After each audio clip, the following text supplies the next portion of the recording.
నరేంద్ర మోదీ గారు మొట్టమొదటిసారిగా పార్లమెంట్ ఎన్నికల తర్వాత మన రాష్ట్రానికి రాబోతా ఉన్నారు. నేను అధ్యక్షుడు అయిన తర్వాత కూడా ఇది మొదటి వారి ఒక రాక హైదరాబాద్ కు, తెలంగాణకు. కాబట్టి పెద్ద ఎత్తున వారికి స్వాగతం పలకాలని చెప్పేసి కూడా నిన్న ఆ తరపు నుంచి తెలంగాణ ప్రజలకు, హైదరాబాద్ ప్రజల్ని కోరుతా ఉన్నాను.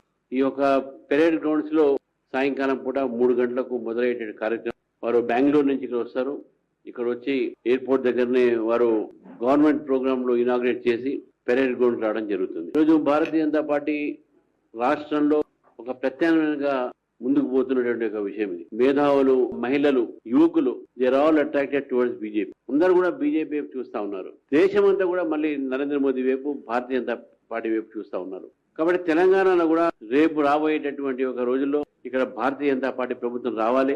ఇక్కడ ప్రజలు దేశంలో బీజేపీ పరిపాలన, రాష్ట్రాల్ని ఏ విధంగా పరిపాలన జరుగుతుంది, ఏ విధంగా అక్కడ పథకాలు ప్రజల్లో తీసుకుపోతా ఉన్నారు, డబుల్ ఇంజిన్ సర్కారులు, ఇవన్నీ కూడా మనం చూస్తా ఉన్నారు. కాబట్టి తెలంగాణలో కూడా డబుల్ ఇంజిన్ సర్కార్ రావాలనేటటువంటి ఒక రీతిలో ప్రజలు ఉన్నారు.